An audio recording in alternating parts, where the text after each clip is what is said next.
If you've ever opened your bank app and felt your chest tighten before the screen even loaded. If you've worked hard, done the overtime, made the sacrifices, said no to yourself over and over, and still find yourself asking, why does money always slip through my fingers? Then this message isn't just a video, it's not just content. It's a wake-up call for something much deeper, a message your soul has been waiting to hear.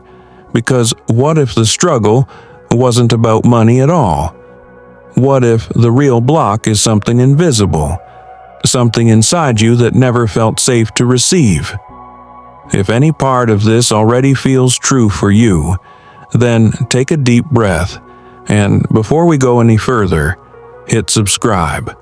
Not just to follow a channel, but to make a quiet commitment to yourself. I'm ready to stop surviving and start receiving. Part 1.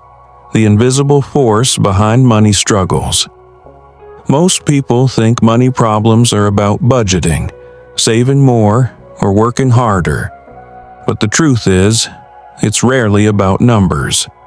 Your relationship with money is a reflection of something much deeper. It's a mirror of your relationship with safety. And safety doesn't start in your wallet. It starts in your nervous system. It starts in your soul. I want you to imagine a child. Not just any child, maybe the child you once were. In this child's home, money was always tight.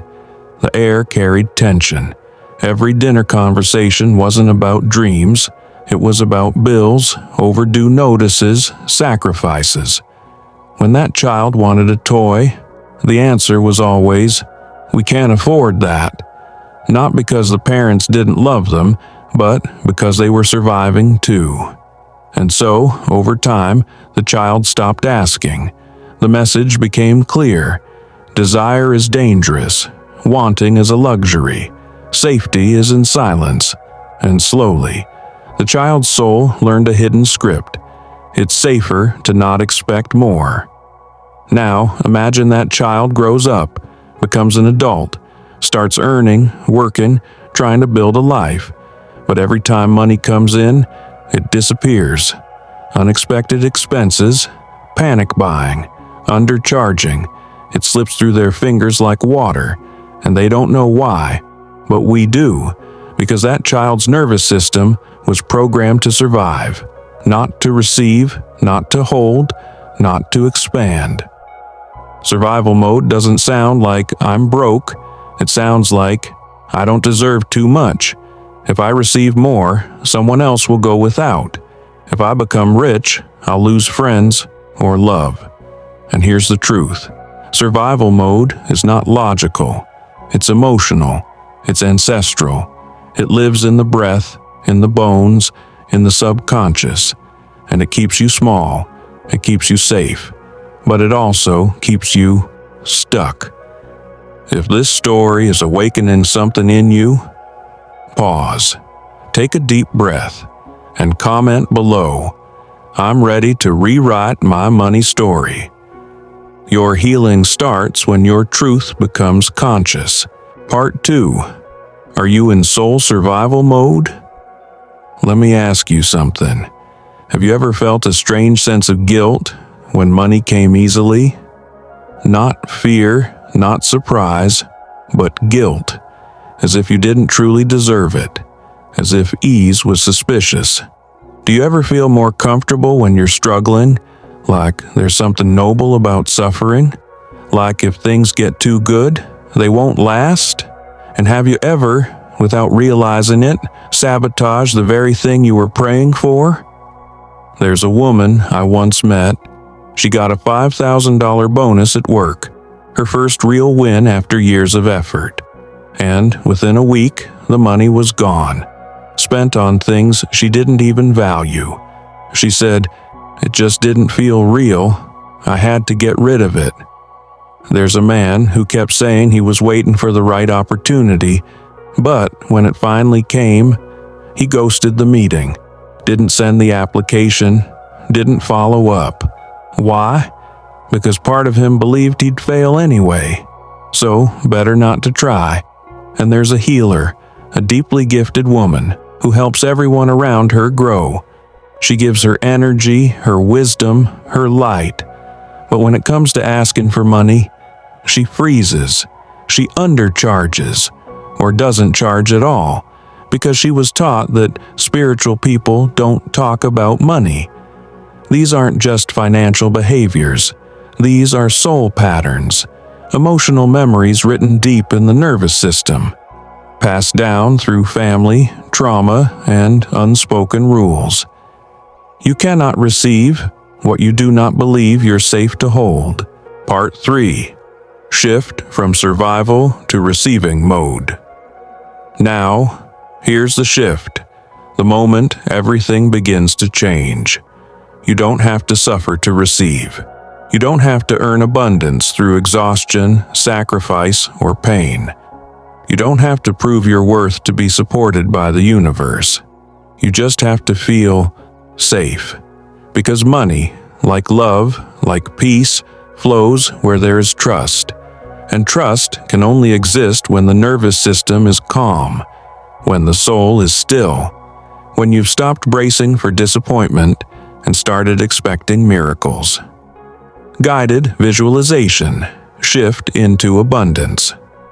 Close your eyes. Go ahead. Take a deep breath in and release.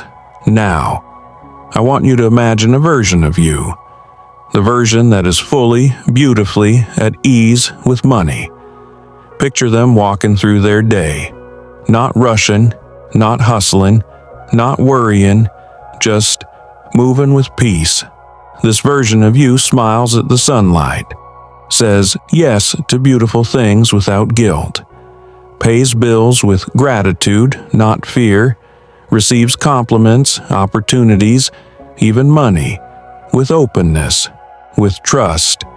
They are not anxious, they are not calculating, they are not afraid the good will be taken away. They are grounded, they are generous, they are free. And here's the truth. That version of you already exists. They are not a fantasy. They are just on the other side of one choice. And the only thing standing between you and them is permission. Permission to feel safe. Permission to receive without guilt. Permission to stop surviving and start flowing. Because abundance doesn't respond to desperation. It responds to peace. Part 4. Spiritual practices to rewire your soul. Calming daily rituals for a receptive life. 1. Stillness before spending. Before you swipe your card, pause, breathe. Remind yourself, I'm safe, I am provided for. Take a sacred pause before any financial transaction. Let this be more than a moment. Make it a practice. In that breath, you shift from reaction to intention. You remember that lack is not your truth. Provision surrounds you. 2. Mirror affirmations. Look into your own eyes each morning and say, I am allowed to receive with ease. This is more than a mantra, it's a reprogramming. As you meet your own gaze, you soften the walls built by old beliefs. Speak gently, with presence. Each repetition rewrites the story of your worth. 3. Journaling the scarcity voice. Write down the sentence that plays in your mind about money. Then rewrite it in divine truth. Capture the fear-based thoughts as they arise.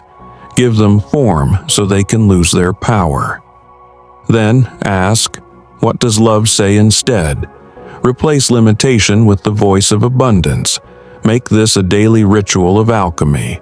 If this video helped you shift even 1% toward receiving, imagine what weekly reminders could do. Hit subscribe, and let's walk this path together.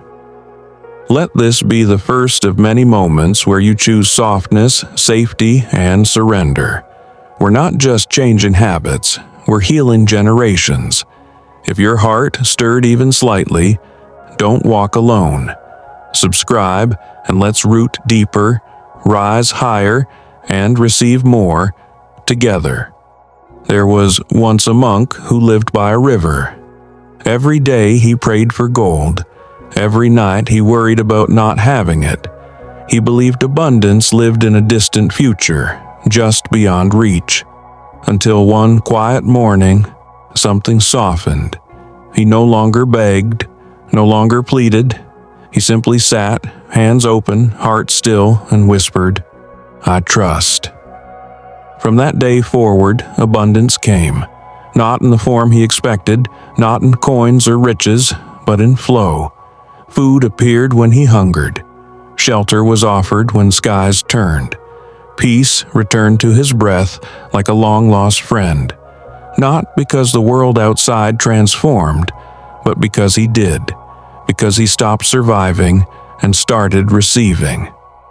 Voice of knowing. You are not broken. You are not unlucky. You are simply learning how to feel safe with more, to feel safe with softness, to feel safe in flow. Comment below, "I choose to leave survival behind." Let this be your soul signal that you're ready to step into a gentler rhythm, into flow, into faith, into the kind of abundance that doesn't shout, but whispers. Thought of divine whispers of peace, echoes of abundance.